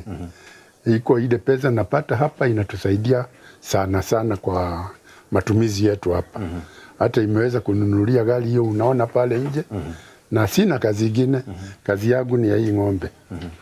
Na kwa Mkenya ambaye yuko pale nje na labda anatamani sana labda kufanya ukulima wa maziwa kama wewe hivi, ni kipi ambacho kabla hata ya kununua ng'ombe anafaa kuzingatia? Kabla hata mtu ameamua ninanunua huyu ng'ombe, ninanunua yule ng'ombe, ni kipi anafaa kuzingatia kabla ya kwanza? Kitu ile mimi natakiwa kujua ni kama anataka kuweka ng'ombe, kwanza lazima aweke nchi ya kutosha. Awe na nepia grass ambao itakuliwa na hiyo ng'ombe, na si lazima aweke ng'ombe mingi kama hii. Naweza weka hata ng'ombe moja, bora awe na ile breed anataka na ipe chakula kulingana na vile anataka, hiyo ng'ombe itamlipa. Naam, umesema kwamba wewe unafuga ng'ombe wa aina ya Friesian. Mbona Friesian? Mbona si wale wengine wanaitwa Jersey au Ganzi au whatever hizo? Hivi mbona Friesian na si wale wengine? Hizi ng'ombe ukiliganisha na maganzi na ng'ombe zingine zote, na kweli ni hapa kwetu yote tunaweka hizi ng'ombe ya Friesians kwa sababu ya output yake. Inakupea maziwa kuliko hizo ng'ombe zingine zote, na ndio unakuta hapa neighbors wangu na karibu udhaya yote hii ng'ombe ya Friesians ndio tunaweka. Watu wengine wanasema inakula sana, lakini ukipea chakula vile inatakiwa, nayo itakupea maziwa ya kutosha. Naam. Na ng'ombe huyu wa Friesian kumtunza, kuhakikisha kwamba yupo katika hali nzuri. Mwanzo kabla hata ya kuzungumzia hilo, ng'ombe wa Friesian kwa siku umesema anatoa, uzuri wake ni mkubwa ni maziwa. Maziwa ambayo anakupa, tuseme ng'ombe mmoja wa Friesian kwa siku, huyo ng'ombe ambayo labda umemlinda vizuri kwa siku moja, unaona kama hii ng'ombe yangu kubwa iko hapa, hiyo inakupea 35 to 40 kilos a day. Na kama ni ng'ombe zingine unaona zinakupea kilo 15, hata kufika 20 inakuwa ngumu. So ndio nakueleza hii ng'ombe ya Friesians ukiweka mzuri na uipee chakula mzuri, inakupea chakula ya kutosha. Now you enjoy it. Kumaanisha kikubwa hapa ni lishe. Ni lishe kwa sababu kwa chamba hili karibu nusu yake nimeweka hiyo napier grass. Ndio iko hapa, na pia nanunua hii hay naweka. Wakati ya kiangazi sana hata naenda nanunua silage nazipea. Kwa sababu hapa ile chamba hii siwezi kuweka silage kwa sababu ni kidogo. So nategemea silage ya kununua. Kwa kulingana na wewe, ina maana kwamba hata ukubwa wa shamba, kwa mfano mkulima hahitaji hata shamba kubwa. Hebu zungumzia gharama ya chakula cha ng'ombe wa maziwa. Sasa ile kitu inatuweka chini sana ni wakati tunataka kununua ingredients. Ng'ombe hii ile chakula tunaenda kununua kwa duka. Hiyo chakula ndio inatugambanisha sana kwa sababu iko na pesa mingi sana. Na ndio unaona gharama hiyo ikiwa kubwa, then profit yako inakuwa ni kidogo. Lakini ukiweka napier grass na uikate ile wakati inatakiwa, ina subside hiyo chakula ya duka. So kitu ya kwanza na ile muhimu sana ni maricho, uweke maricho ya kutosha na uikate napier grass yako kwa ile wakati mzuri.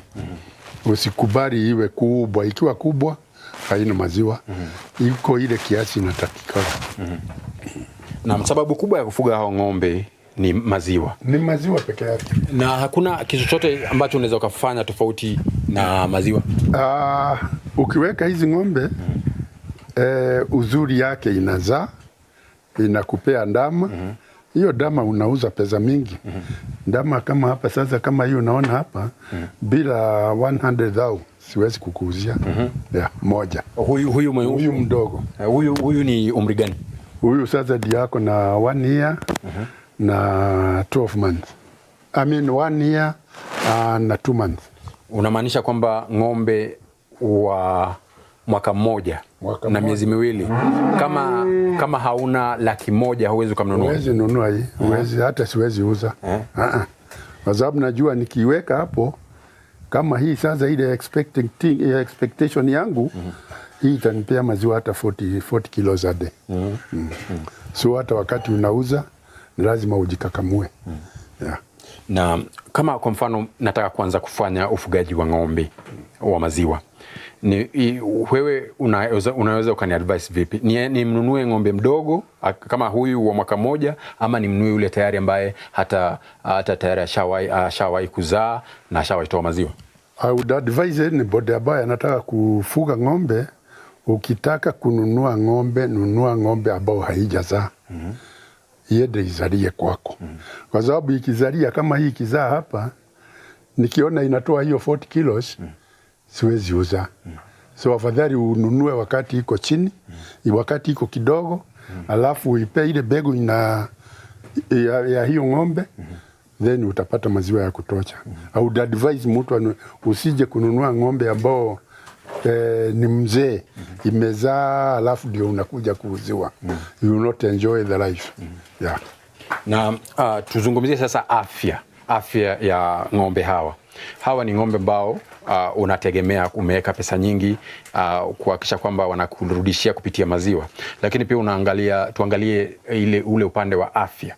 Ni jinsi gani unahakikisha kwamba ng'ombe wako, mifugo wako wanasalia katika afya nzuri? Hizi ng'ombe zinataka kiasi kubwa sana ya usafi. Especially mahali inakulia, lazima ikulie mahali iko na shade, hiyo chakula isichomwe na jua sana, ikulia hapo. Mahali ya kulala lazima iwe umetengeneza mzuri, ilale mahali hakuna mvua, na iwe inasafishiwa kila wakati. Hiyo ng'ombe inatakiwa kuwa kila wakati iko very clean. Ndio inakupea maziwa safi. Hii ng'ombe ukiweka kwa chafu, inaanza kupata ile mastitis. Ikipata hiyo basi maziwa yako hakuna mahali utauza. Huo ni hebu fafanua kidogo. Ugonjwa ya maziwa ambayo ikiwa na uchafu inakamata the under part of it. Mahali unakamulia. So ikiwa hiyo chafu unakuta hiyo maziwa, hiyo ng'ombe itapata hiyo ugonjwa ya mastitis. Na ikipata hiyo basi maziwa yako hakuna kuuza. Yeah. Na sijui kama afya yao pia inaathiriwa na unaangalia hali ya anga. Kuna wakati mwingine kuna waka jua kali, kuna wakati mwingine kuna mvua nyingi, baridi, kuna joto. Hii ng'ombe sana ikiwa umeweka zero grazing, hujali mambo ya mvua au ya jua. Kwa sababu ikiwa jua inakuja kwa shade, inalala hapo. Na ng'ombe lazima itake sunshine. So ikikaa hapa inatoka pale nje, inapigwa na jua, inaingia hapa. Lakini wakati iko baridi sana, unakuta production yake inakuwa chini kidogo. But not so much. Kwa hivyo wewe unaweza kumshauri mkulima njia nzuri ni ile ya zero grazing. Ya zero grazing. Hii ng'ombe za nje hata hizo tuliachana nazo zamani. Mtu aweke zero grazing, uweke hata kama ni ng'ombe moja. Uitunze mzuri, itakupea pesa ya kutosha. Na hapo kwa afya, kuna ule ugonjwa ambao umesema ni arthritis. Ugonjwa wa maziwa. Ndio, ukishamwathiri ng'ombe kisha akamuliwe, maziwa yakauzwa. Sijui kama ni athari gani ambazo zinampata ule mtumiaji wa maziwa na hata ule anayeshughulika na huyo ng'ombe na ku get in direct contact na yale maziwa. Ni athari zipi ambazo anakutana nazo? Kitu ya kwanza, ukikamua ng'ombe ambao iko na arthritis, hiyo arthritis yake, hiyo maziwa kwanza huwezi uza kwa dairy. Haiwezi chukuliwa. So hiyo maziwa hata labda upe dama yake, lakini ile ingine umwage. Huwezi uza. Mahali ya kukamulia nayo lazima iwe very extensive, iwe very clean. Hiyo vitambaa ya kupanguza kila kitu mpaka iwe na usafi ya juu sana. Kwa sababu hata hiyo pia inaweza kuipea hiyo ugonjwa. So vitu ya kukamulia yote lazima iwe very clean. Na kuna wale ambao wanatumia mashine kukamua ng'ombe na kuna wale ambao wanatumia mikono kukamua. Tofauti ni ipi ukiangalia quality ya maziwa ambayo yanatoka hapo, usalama wa yale maziwa? Hapa hatutumiagi machine. Na ni kwa sababu ng'ombe yetu haina hiyo, hatuna ng'ombe mingi ambao zitachokesha ile mtu anakamua. Lakini upande ya usafi, may it be ni machine au ni mkono, upande ya usafi lazima usafiche kabisa. Kwa sababu hata ukiwa na hiyo mashine na ng'ombe ilale mahali chafu, bado hiyo uchafu utapata. Hiyo maziwa itakuwa baya. So kitu ya kwanza na ile muhimu ni usafi ya ukamuaji. You must be temporary clean. Mambo ya usafi ya maziwa. Na hata hiyo mtu anakamua lazima awe clean ya kutosha. Na umekuwa mkulima wa mifugo hao ama ng'ombe hao wa maziwa kwa muda mrefu. Sasa tuangalie soko. Ukiangalia miaka yote hii, soko likoje? Unaweza ukazungumziaje vipi? Unaweza kuzungumzia vipi soko? Wacha niseme mambo ya soko ya maziwa hapana mzuri. Kwa sababu ukilinganisha na lishe ile unavipea na the profit ya maziwa, unakuta profit yako ni chini. Na tunachangaa wakati tunasikia kwa maredio ati tutakuwa tukilipo 50 bob. Sasa imagine Kiganjo, which is the nearest factory, ikipewa pesa hiyo, they does not consider a farmer like me. Kwa sababu production yangu hapa, transport ya kupeleka hiyo maziwa mpaka Kiganjo, unakuta lazima ukija kuangalia labda ulipwe na 30 bob. So tunashindwa hata serikali wakati inasema imeongeza maziwa, ati imepeana pesa kwa factory. Hiyo pesa ni ya factory hiyo. Si hiyo factory iko na maziwa. Tunapeleka maziwa huko. Hiyo pesa wanapeleka wapi? Hiyo pesa tena wanapewa kwa nini badala ya kupea afama? Sijui kama tunaelewana hapo. Nakuelewa. Kwa sababu ikipeanwa huko, mimi niko na transport yangu ya kupeleka maziwa Kiganjo, which is very expensive. Alafu warudi walipe mimi na 50 bob. Unakuta nikitoa hiyo hasara, labda nitabaki na shilingi 30. So serikali ingefanya mzuri, ije isaidie the dairy farmers. Ndio waweze kupata maziwa mingi. Kwa sababu pesa ikiwa huko ni ya kuibiwa tu, hakuna kitu inatusaidia kama farmers. No. Kwa hivyo kulingana na wewe unadhani kwamba serikali inaweza kaingia vipi? Inaweza ikasaidia wapi na wapi kuhakikisha kwamba mkulima kwa dairies, waende kwa dairy, wa enforce dairies zile registered dairies. Waipe pesa, hiyo pesa itafikia mkulima. Lakini wakipea factory, we have nothing to control the factory with. Hakuna kitu tunapata. So inamaanisha sio, inamaanisha kama serikali inataka kusaidia, ije kwa dairy societies. You are reinforce. Hiyo ndio tutajua serikali inatujari. Lakini wakipea factory, hiyo pesa ni ya factory, hapana ya dairy. Yeah. Bila shaka wewe pia. Mimi ni chairman wa dairy ya Othaya. And when I'm talking that, nasema nikiwa najua hakuna kitu tunapeleka, hata we don't take maziwa tu Kiganjo. They are taking 3 months, 4 months ndio walipe watu. Na wakilipa watu wanalipa na hiyo 30 bob, 50. Na hawajui hiyo maziwa ilifika huko namna gani. The transport and the cost, the overheads. Inakuwa ni too much. Kwa hivyo mkulima ambaye anaathirika pia na hali ilivyo sasa hivi katika soko, unadhani kwamba anaweza akatumia njia gani ili kuhakikisha kwamba hata na yeye pia anapata kitu kutokana na juhudi zake katika ukulima huu? Ndio unaona sisi kama wakulima tunauza maziwa yetu hawking kwa hawkers, about they can pay you at least 40 shillings per liter. Unakuta ni mzuri kuliko wakati unapeleka kwa Kiganjo, kwa the factory. Yeah. Kwa hivyo unasema ndio unaweza ukafuga, soko la kawaida linaweza kuwa shida, but inakuwa shida wakati soko sasa imekuwa shida. Ndio unakuta tunapeleka kwa the dairy zile ziko kubwa. Kama hapa tuko na Demka, tunapeleka huko. Vile tunalipa huko, tunalipa kama mkulima vile naweza peleka maziwa yangu huko. So unakuta dairy zimeachwa, hata serikali imesahau mambo ya the societies. Hiyo ni dairy, ni mahali ya mtu na ni company ya mtu, na tunapeleka huko because we have nowhere else to take. Lakini kama wangere enforce the societies, tungepata impact ya serikali na tungefurahia. Yeah. Na kando na changamoto ya soko, kuna changamoto zingine ambazo kama mkulima unapitia katika ukulima wa ng'ombe wa maziwa?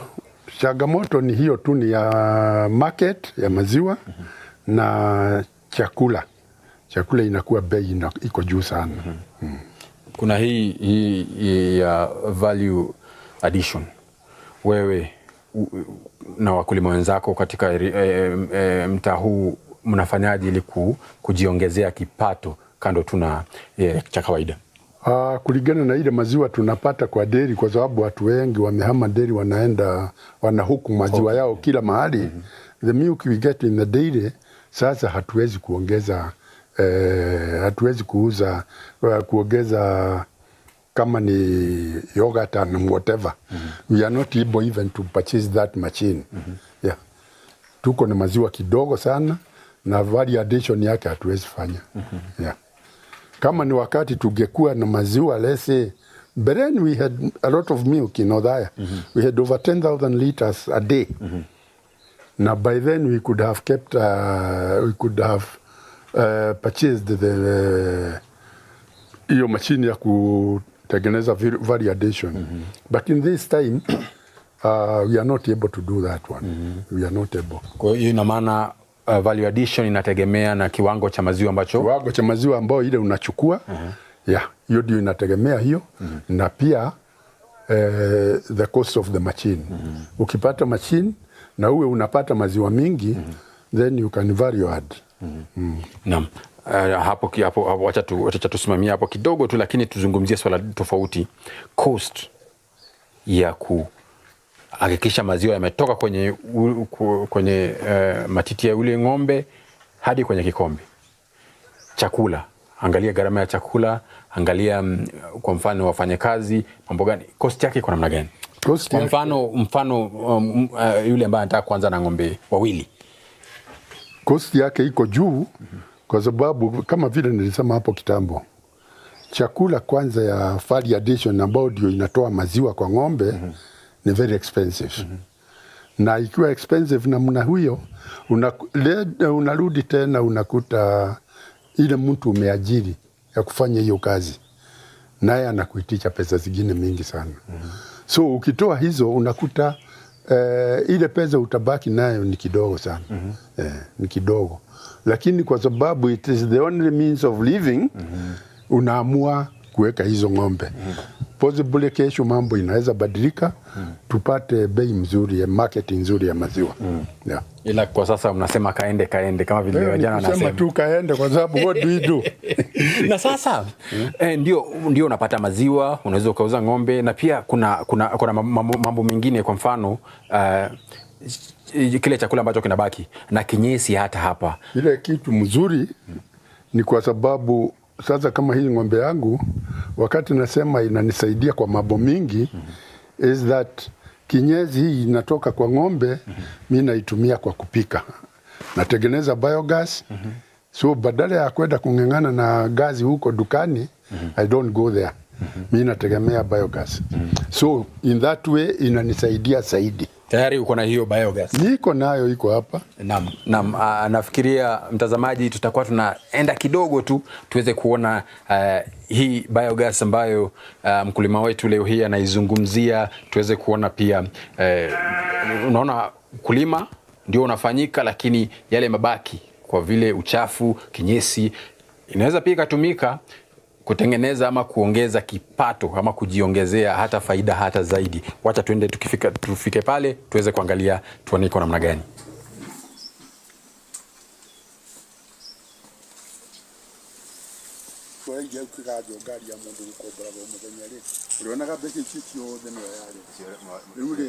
Naam, sasa hivi tumeweza kufikia ule mtambo ambao mkulima wetu wa leo hii ameweza kuzungumzia.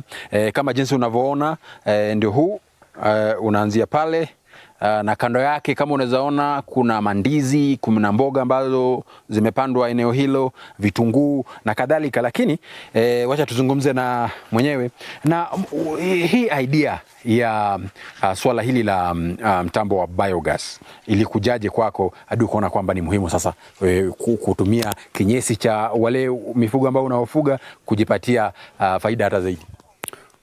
Iko wakati serikali ilituletea mambo hii ya biogas, ilikuwa inaendelea sana kwa societies, na hapo nikaamua nitajaribu kama mkubwa ya society, nitajaribu kuweka hiyo biogas nione vile itanisaidia. Na kutoka wakati nilianza hivyo, wakulima wengi sasa wameingia hiyo mambo ya biogas. Kwa sababu inasaidia kwa sababu ya upikaji na ni rahisi kuweka. Kwa sababu ni ile kinyesi ng'ombe inamwaga huko, ndio tunachukua inaanza pale. Inakuja inaingia pale, wakati tunasafisha, hiyo maji inachotwa, inaletwa hapa, kinyesi inaletwa hapa, alafu hapa tunaongeza maji. Inachanganywa hapa na maji, inachanganywa, alafu wakati tumetoa uchafu yote, tunafungua hapa. Tukifungua hapa ndio digester hapa chini. Sasa sisi tuko juu ya digester. Kubwa iko hapa. Ukifungulia hapa inakuja hapa kwa digester. Ikija hapa kwa digester, hapa ndani inachemuka kama uji. Bila uji inachemuka. Inachemuka, hata saa ingine unaweza pata hii maji inatoa bubbles kama iko na leakage hapa juu. So hapa ndio tunatoa gas, inatolewa hapo na mpira na pipe, inapelekwa mpaka jikoni. Ikija hapa kwa jiko wakati inaendelea kuchemuka, inateremka, the wastage yake inaenda tena kwa ile chimbo ya mwisho huko. Ile ni mbolea nzuri sana ya kuweka kwa kahawa, kuweka kwa majani, napier grass na kwa kila kitu. So yote inatoka inaenda pale. Ikitoka pale sasa ndio inakuwa ni mbolea. Tunaweka kwa shamba. Na by then don't forget to already uko na gazi yako kwa nyumba inaendelea. So inasaidia mkulima sana na ina save ile pesa angekuwa naenda kwa duka kununua the gas. Na ina maana kwamba kando na maziwa unapata mbolea, unapata gas, unapata kujisaidia kama hapa shambani sasa hivi. Kwa mfano, sijui kama unaweza zungumzia hili swala ya kwamba mbolea, kuna wale ambao wanatoa direct kutoka pale kwenye zizi ama pale ng'ombe wanapokulia, wanachukua mbolea na kuipeleka shambani kabisa. Mkulima kama huyo unaweza mzungumzia vipi? Ile mbolea tunatoa kwa ng'ombe kila siku, ukipeleka kwa kahawa au kwa shamba, hiyo mbolea inakuwa bado kuwa ready. So inanidi ikae hapo kwa muda ndio ive. Lakini hii wakati imechemuka hapa chini, ikienda pale, that is ready now. Ile iko karibu, unaweza peleka kwa chakula direct. Lakini ile unatoa huko, inanidi uichukue, uzibe, uweke mahali moja ikae, ndio iwe mbolea. Okay. Naam. Na sasa hivi turudi sasa kwa kilimo cha maziwa na faida zake. Mpaka sasa unapoangalia kilimo cha maziwa nchi na experience yako, unaona kwamba tunaelekea kuzuri ama mbele kuko vipi? Sasa tunasomaga kwa Bible, kesho labda mambo itakuwa mzuri. So you expect the best. Currently tunaweza sema bei ya maziwa ni mbaya. Lakini tuna expect vile tunazidi kukaa, serikali inaweza fikiria vingine na tupate bei nzuri ya majani yetu.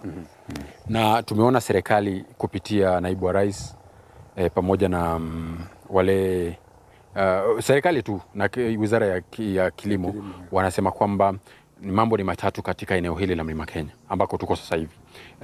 Chai, kahawa na maziwa. Mpaka sasa kuna kitangu serikali hii ingie, unaweza sema kuna kitu kimeguswa katika ukulima wa maziwa? Hakuna. Kwa maziwa hakuna kitu wametueleza. Kwa sababu tunasikia pesa imepeanwa kwa factory. Hiyo hapana ya mkulima, hiyo ni ya factory. Yeah. So ina maana kwamba mkulima bado yupo taabani. Mkulima bado hako taabani. Hiyo pesa hapana ya mkulima, hiyo ni ya factory. Mkulima hako na shida. Ni kama vile unaweza kuweka duka yako, uweze kuuza vitu, alafu hiyo mtu ameweka hapo, hakuna kitu anapata. Yeah. Tukiangalia cost umesema kwamba ipo juu. Iko juu sana. Cost of production iko juu. Iko juu sana. Na faida iko chini. Faida iko chini. Wewe kama mkulima, hebu zungumza na serikali. Ni kipi ambacho wanaweza kufanya kuboresha kilimo cha ng'ombe wa maziwa ama kilimo cha maziwa? Mimi ningesema kwa serikali kama inataka kusaidia mkulima ndio apate maziwa ya kutosha, warudi kwa societies zile za zamani. Hizo societies wazipee pesa, kwa sababu ile pesa watapea societies, hiyo direct inaenda kwa mkulima na itamsaidia sana kuliko ile pesa wanapeana huko kwa factories. Hii ya society itaenda kwa wakulima direct. Kwa sababu hao ndio wanapeleka maziwa huko, na ile kitu inatolewa hapo ni kosi kidogo tu ya kukusanya hiyo maziwa from the farmers to that society. Hiyo itawasaidia sana kuliko kukusanya hiyo maziwa yote tunakusanya, inakuja kwa dairy inachukua tena hiyo maziwa yote inapeleka kwa factory. Inakuwa ni too expensive. Yeah. Na mwisho kabisa, umezungumzia societies. Tumeona kuna vyama vya ushirika mbalimbali hapa nchini, na tumeona ufisadi serikali inasaidia, lakini wale vile vyama kama kwa mfano societies wana haribu ama wanatumia mali ya umma kwa vibaya. Unadhani katika sekta ya ukulima wa maziwa hilo linaweza kuwa swala la kuofisha? Naona kama si kitu ya kuofisha hiyo, kwa sababu societies inategemea accountability. Na ile watu wako huko wawe vetted that whatever they get they refer it to the farmers. Kama accountability yao itakuwa mzuri na iwe ni watu wanafikiria mambo ya wakulima, then hiyo society itaendelea mzuri. Naam, shukran sana. Bila shaka huyo ni mkulima katika eneo hili la Othaya Gitahi, Bwana Gitahi. Yeah. Naam, na kama ulivyosikia, kama wewe unataka kuanza ukulima huu wa maziwa, ni mengi sana ambayo unafaa kuzingatia. Sijui kama unafundisha watu wanakuja wanapata elimu, kama unataka kwanza hiyo nini, na wewe unawasaidia vipi? There was a time wakati maziwa ilikuwa mingi, tulikuwa na field days. Tunapeleka wakulima wetu kwa shamba kama hili, tunawafundisha ile watu tunaona wanalima hiyo maziwa mzuri. Wakirudisha hiyo, wakulima watafaidika zaidi. Na uhakika kama unataka kuingia katika ukulima wa maziwa, lazima kile unachotafuta ni faida, na ile faida uipate lazima uwekeze kisawasawa. Lazima uhakikisha kwamba pesa zipo za kutosha kuweza kukidhi